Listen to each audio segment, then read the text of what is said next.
मैं मनोज सक्सेना और from Saxena, commerce प्रवक्ता,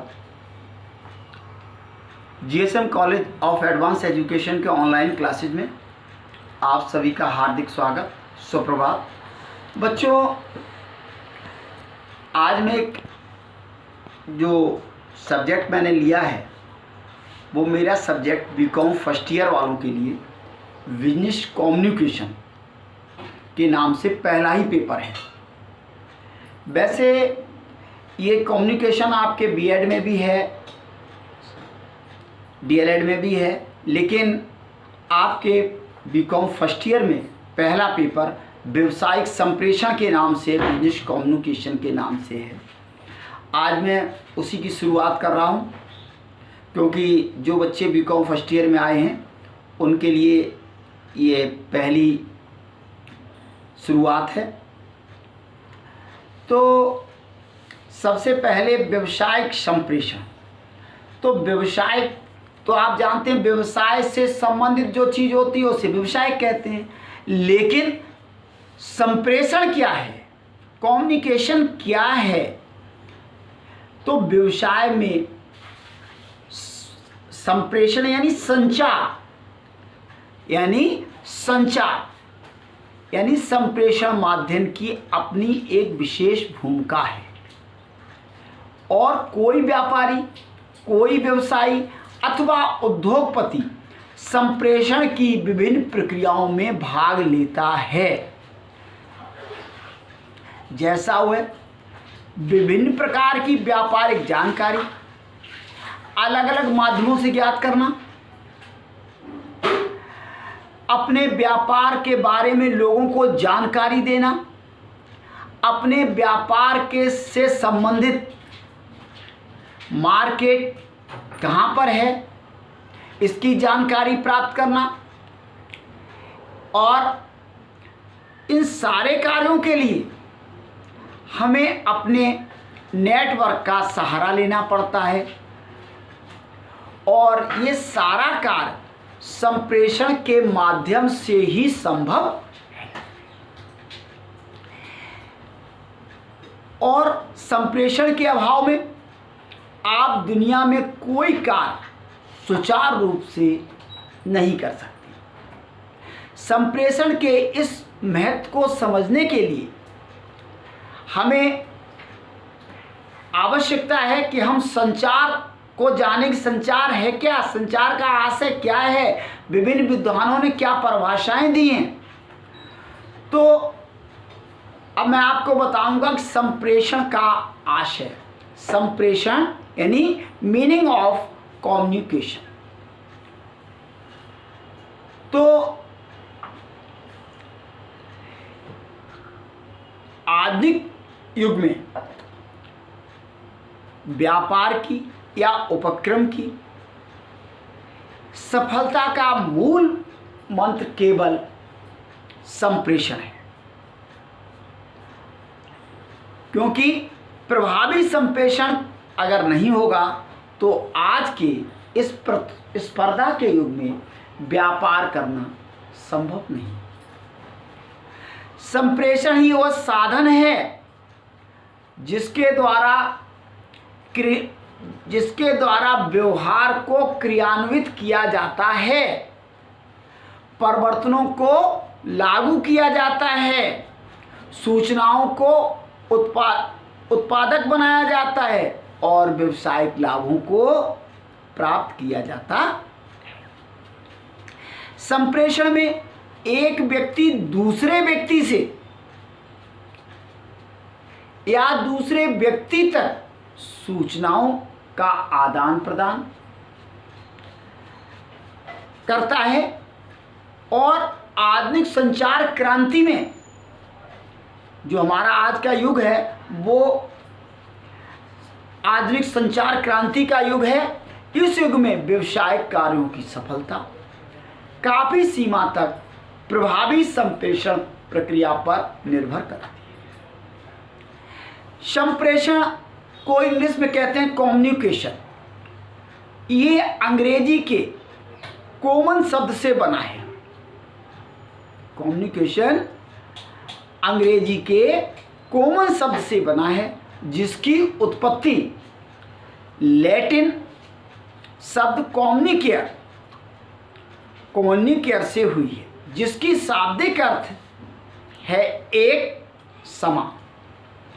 संप्रेषण वह साधन है जिसमें संगठित क्रियाओं द्वारा तथ्यों, सूचनाओं, विचारों, विकल्पों, निर्णयों को दो या दो से अधिक व्यक्तियों, अधिक कितने भी हो, कोई सीमा नहीं, नो लिमिट, दो व्यक्तियों के मध्य अथवा व्यवसायिक उपक्रमों के मध्य आदान प्रदान किया जाता है।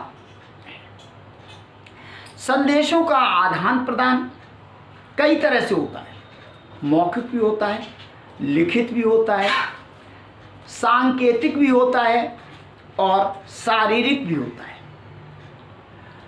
तो और माध्यम जो है संचार का, बातचीत, विज्ञापन, रेडियो, टेलीविज़न, होर्डिंग, समाचार पत्र, ईमेल, पत्राचार, करस्पॉन्डेंस आज कुछ भी हो सकता है। ये सारे माध्यम संचार के ही माध्यम हैं। मैं आगे आपको डीपली पढ़ाऊंगा संचार के माध्यम कौन कौन से हैं। तो संप्रेषण को संदेशवाहन, संचार या संवहन कई नामों से पुकारा जाता है। कोई संप्रेषण कहता है, कोई संचार कहता है, कोई संवहन कहता है, कोई संप्रेषण को संदेशवाहन कहता है। तो कुल मिलाकर अपनी बात को दूसरे तक पहुंचाना यही संप्रेषण है। तो संप्रेषण की विभिन्न विद्वानों ने, विभिन्न अर्थशास्त्रियों ने भिन्न भिन्न परिभाषाएं दी। तो कुछ महत्वपूर्ण परिभाषाओं को आज मैं आपको बता रहा हूं। लुईस ए एलन ने अपनी परिभाषा में कहा है कि संदेशवाहन उन सब क्रियाओं का योग है जिनको एक व्यक्ति अपनी विचारधारा को दूसरे व्यक्ति के मस्तिष्क में पहुंचाने के लिए अथवा उसको समझाने के लिए अपनाता है। इसके अंतर्गत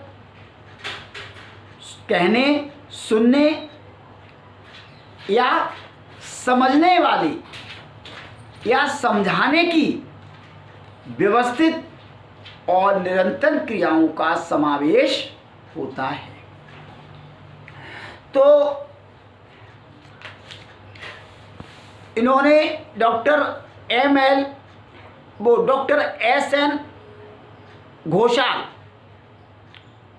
इन्होंने अपनी परिभाषा में कहा है कि संदेशवाहन वह प्रक्रिया है जिसके द्वारा एक व्यक्ति अपने विचारों, अपने भावनाओं को दूसरे व्यक्ति से अवगत कराता है।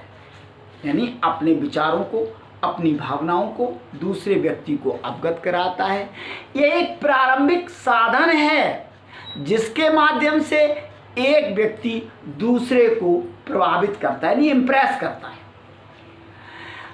चार्ल्स ई रेफेल्ट इन्होंने परिभाषा दी कि संदेशवाहन से आशय उस व्यापक क्षेत्र से है, बहुत बड़ा ब्रॉड एरिया है, कि कोई भी जिसके माध्यम से मानव तथ्यों और संपत्तियों को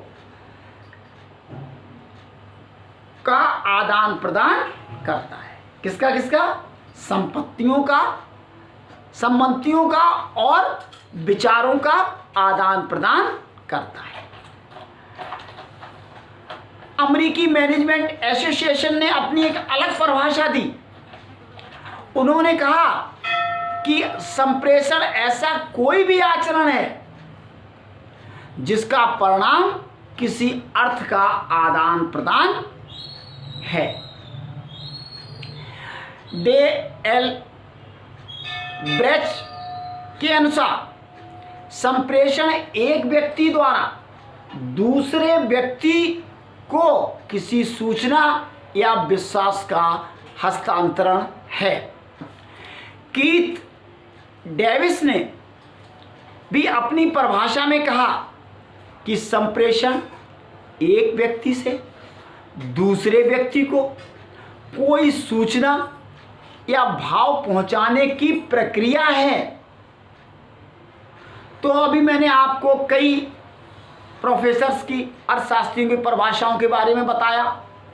इन सब परिभाषाओं का जब हमने गहन अध्ययन किया तो उस गहन अध्ययन करने के बाद हमने एक निष्कर्ष निकाला।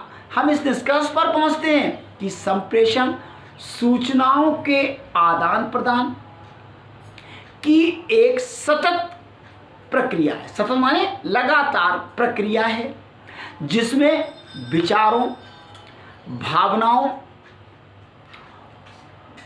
को विभिन्न माध्यमों से एक व्यक्ति से दूसरे व्यक्ति को पहुंचाना होता है, जिससे व्यवसायिक उद्देश्यों एवं व्यवहार में सामंजस्य स्थापित होता है। तो आज मैंने आपको संप्रेषण क्या है, इसकी महत्वपूर्ण परिभाषाएं क्या हैं बताया। देखते रहिए हमारा अगला वीडियो, और आगे मैं आपको इसकी विशेषताएं बताऊंगा कि संप्रेषण की विशेषताएं या तत्व क्या होते हैं, क्या फैक्टर्स होते हैं, क्या फीचर्स होते हैं। देखते रहिए हमारा अगला वीडियो।